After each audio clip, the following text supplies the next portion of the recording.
Hello and welcome back. Hi, I'm Gary, your host, and this is Military Illumination.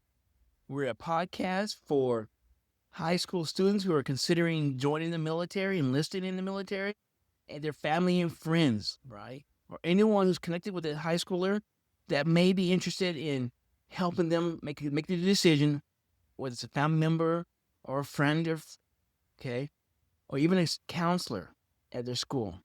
It's also This podcast can also be a benefit to someone who's in the military who's considering reenlistment or wanting to know what they've gotten themselves into and best way to navigate their exit plan. It's always good to know what you're into, what's happening, and that it's not an isolated incident, but it's what the military does. It's what the government does. Today, we're going to turn the lights on. Military episode number 16. Military retirement, corporate style. This is part 3. All right, so here it goes. We talked already about how the benefits are to lure people in. We also talked about how the military, everything is based on the needs of the military through the government. And we also know that we need a military. We need a strong fighting force for our protection. And if you drink the Kool-Aid, democracy. Okay? But now we're mostly just a gun for hire. But I'm not going to get into that right now. We need it. We need our military. I would heavily support conscription. I would heavily support everybody, men and women, doing 2 years mandatory, 1 year mandatory. A lot of countries do that. But then the military doesn't have to hide behind smokes and mirrors. They don't need to lie and tell half-truths. They can be straight up, right? And that's more important. But when they look at military as a career option, that changes everything. When you look and you take the words and concepts in civilian and twist it in a way that a person is thinking that's what they're getting with the military, that's another word for that is deception. But anyways, that's my point of view. I've served, and like I said before, I was proud to serve.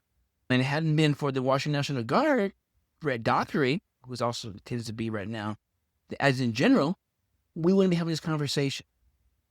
A lot of things happened with me when I was in the military, but I saw any value to it.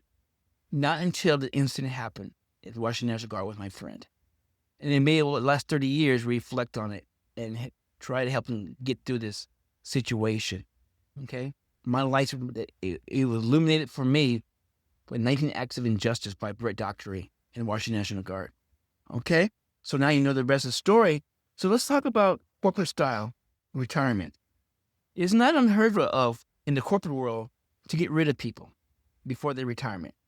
Either through a downsizing, removing their position.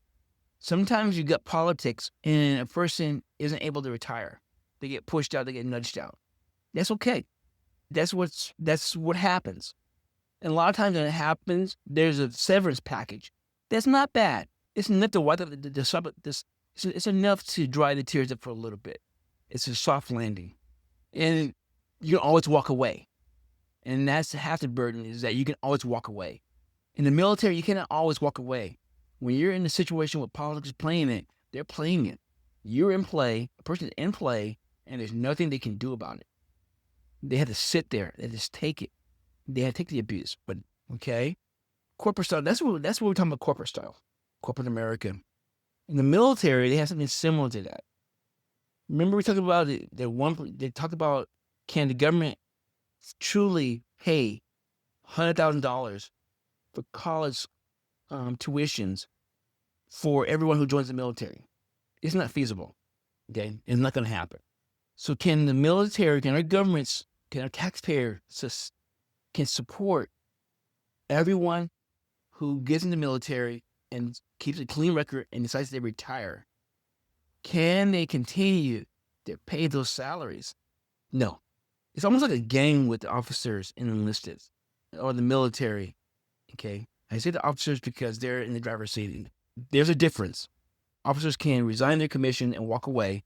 Enlisted people are slave labor and they cannot do anything without having a negative impact on the rest of their life.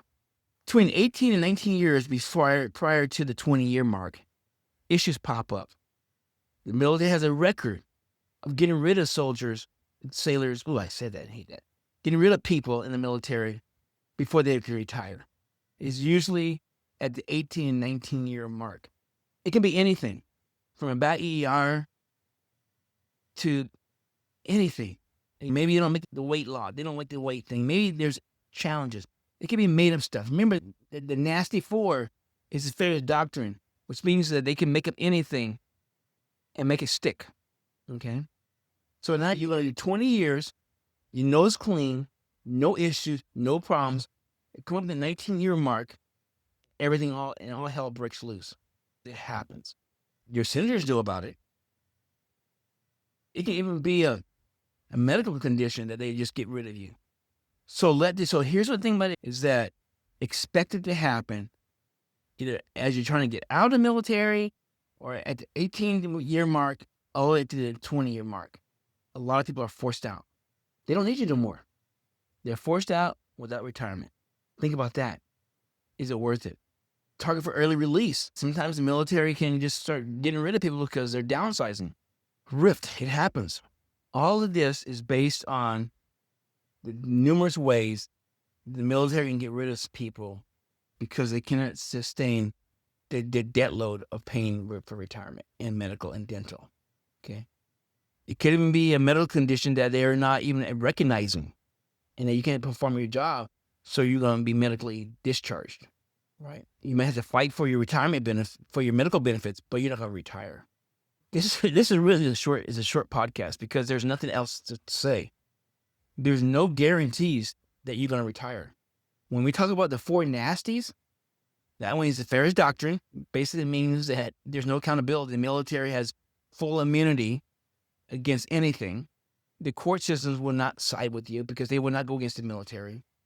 Your congressional leaders are the ones who voted in the laws which prohibits servicemen from filing suit against their superiors and for the military. And then finally, there's JAG. Of all else fails, they're going to find something to get a person on legally. And you know what? It doesn't even have to be true. Gary, you're lying. You don't know what you're talking about. There's a lot. No, I'm telling you. Yeah, there's a lot of people who retired, right? Thank you for your service, right? But there's a lot more who had it taken away from them at the last hour, the last year or two. And you don't think that messes with a person's mindset? It does.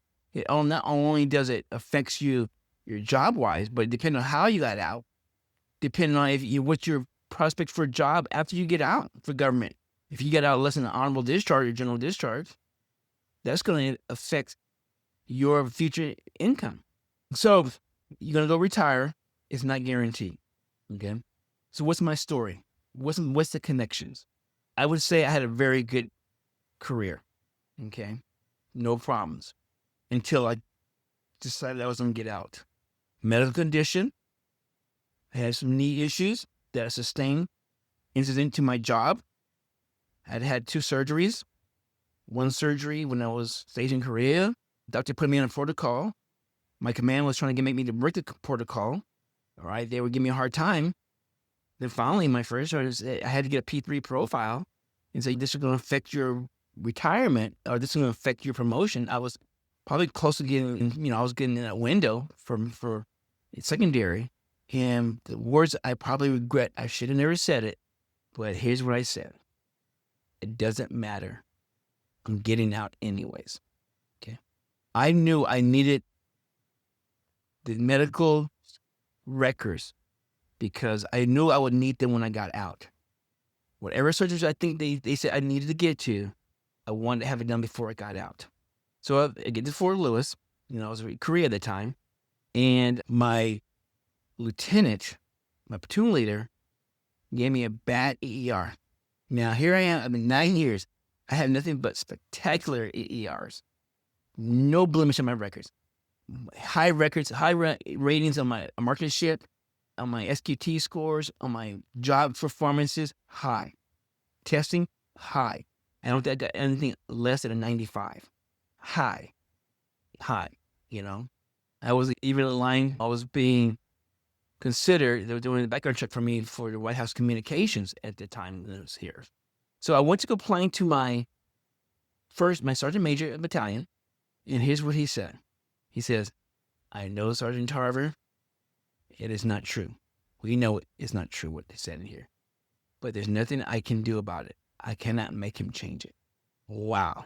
Now, I was less than about, this is probably less than 6 months before I was getting out anyways. But if I was thinking about a career in the military beyond the 20 years, that ER would have prevented me from promotions. Think about that. I know the first sergeant in Korea called down to my ninth to my sergeant major or whatever at Fort Lewis. They talk. As I look back at it, that would have prevented me from promotion and could have ended my career. I was already 6, so that wasn't going to matter, right? So those are the kind of things we're talking about. Those kind of things, that's what I'm talking about here. Even though I was getting out, they were going to mess with me until I got out. And it wasn't until I saw my DD-214 as I out processing that I straightened my act up and walk out cleanly. Because they would look for any reason to hold me back and to process paperwork on me. That's how wicked, how nasty these people are. So if you're thinking about retiring, right, it's not guaranteed. It's not guaranteed. When you work for an organization where there's no accountability, you move up at their whim, at their discretion. There's nothing that you can do. And while you're going through this process, there's nothing you can do. While the corporate America will downsize and get rid of people, they'll give you a severance package. They pack you in the head. So you can always walk away, right? You can go to a lawyer, right? You can file suit. You can go to a lawyer. You can file suit. You can bring up discrimination charges against the civil. You take civil action. You can take them to court. You can get satisfaction, but not in the military. You're on your own, and there's no one coming to rescue you. There's nothing that you can do. There's nothing that your parents can do. So that's why it's important that these men and women who are in high school, who's thinking about a military career, understand these facts. So if you're one of those people who suggest it because they need the discipline, they need jobs training, they need whatever, think twice about what you're putting this person into. Because everything that you mention, you can get on the outside in civilian life. You need discipline, you get discipline. You lose enough jobs because you're not on time, you figure out to get up on time to go to work. You need to get a promotion, you need a job change, you go to school, you get the skills you need. There's jobs out there, there's training out there, there's unions that provide these trainings for these big dollar items. There's a lot of vocations out there. A high school kid can come out right off the bat making $20 and $40 an hour. Internships, all of those things. And whatever training they're needing, they can get out in the community. You don't need the job training that's in the military. They're only going to train you to the level that they need you on the battlefield for. So I'm digressing. Forgive me. But when you talk about military, understand here, the corporate style of getting rid of people is alive and well in the military. The main difference is that you don't have no way out if it does go sideways for you. You can go 20 years, 15 years, and something can happen, and you lose all that time. And depending on the situation, you can hurt your future income opportunities. Now, my friend was 19 years, about 18 and a half years when Brett Dockery, Major Palmer Shaw, Chris Christopherson, Dwight Williams, 66 Aviation Brigade, 18 and a half years when they started messing with this person. That person had that 18 and a half years, had less than a year and a half for retirement. They unjustly persecuted this person, falsified documents, withheld evidence. You'll hear more about it later on. But like I keep saying, it doesn't have to be real. They just got pushed paper. And the JAG, Robin Davis, they were in the middle of it. They were the ones orchestrating the whole thing. And you know what the soldier did? The soldier just told the truth. The soldier refused to lie so that Brett Dockery can prosecute another soldier. That's what the soldier did. Think about that. Patty Murray, her office, the governors in office, didn't do it. Turned a blind eye. Person lost their retirement because of a lie. But if it wasn't because of that lie, because of my friend drugging me into this, they're moved on. The PTSD to max. Major issues because of that. I'm carrying the torch because as I look back at it, I wish somebody had told me about illuminate things for me. It would have made a big difference. Anyways, enough of me crying about stuff. I'm going to turn the lights off on this episode. The next episode, number 17, is about investing in yourself. Consider saving and investing options.